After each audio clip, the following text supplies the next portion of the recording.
guys, welcome back. Shane Green here, Culture Hacker. All right, we're going to continue talking about the employee experience economy. Listen, to remind you guys out there what's happening around us if you haven't realized already. We've got all this technology coming through, allowing us to supposedly work smarter. What's happening is you're starting to have more of a remote workforce, and you're starting to see some different challenges come into the workplace. What is the workplace? It isn't about a physical four walls anymore. It's about the group that may be connected globally around the world.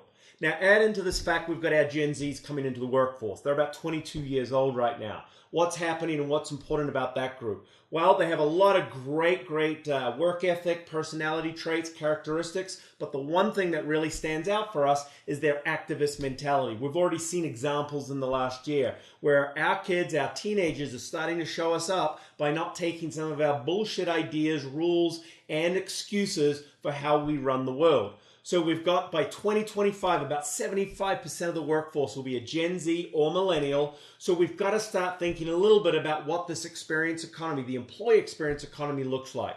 And one of the things that I want to talk about today is that we've got to start developing leadership a lot earlier.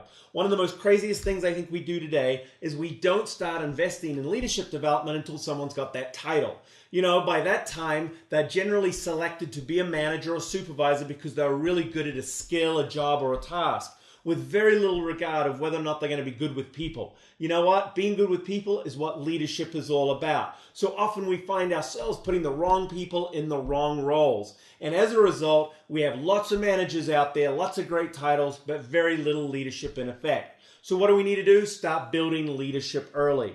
One of the areas that we find out a lot as we work with businesses is that while there's lots of young managers with young titles, they're actually very immature when it comes to emotional intelligence, interactions, and considering and thinking about themselves. Basic leadership traits.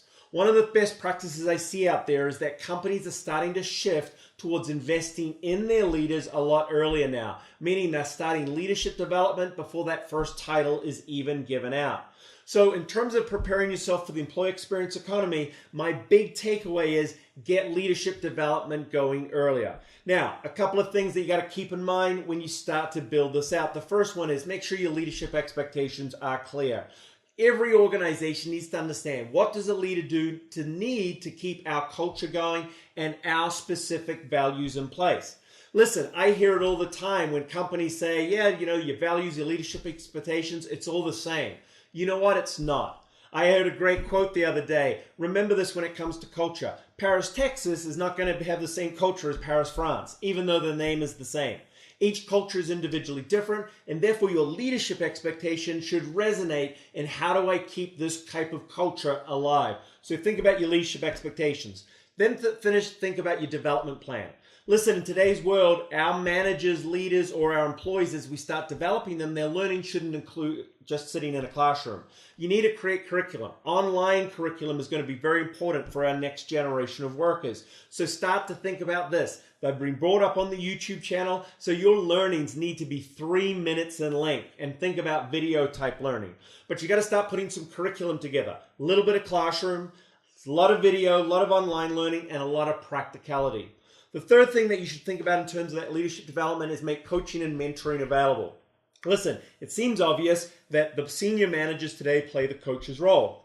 But as I said, I meet lots of managers that are absolutely hopeless at being a coach. What does a coach do? Inspires people. It gets the best out of them. It raises performance. Giving feedback, holding people accountable, and giving recognition. Those 3 tenets sound easy enough, but I can tell you now, they miss out on a lot. So making sure you've got coaches and mentors, people that are able to give the tough conversation, able to give that love, and able to give that feedback in the moment is absolutely critical. And then one other thing that I often see is that when it comes to this leadership development, before any title is given out, think about incentivized learning. Meaning, we've got this new workforce coming in. Listen, they went through that last recession. They're very focused on getting paid. So as a result, they're wanting to get promoted pretty quickly.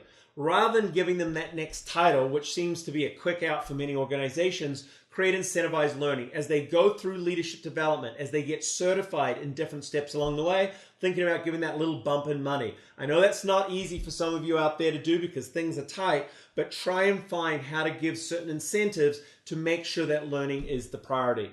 Listen, this leadership development is absolutely critical in our employee experience economy. If you're serious about getting set and being successful with this next generation, then start thinking about how you're going to develop those leadership skills well before you start giving out any titles. Listen, thanks very much for listening in. I look forward to seeing you again. Cheers.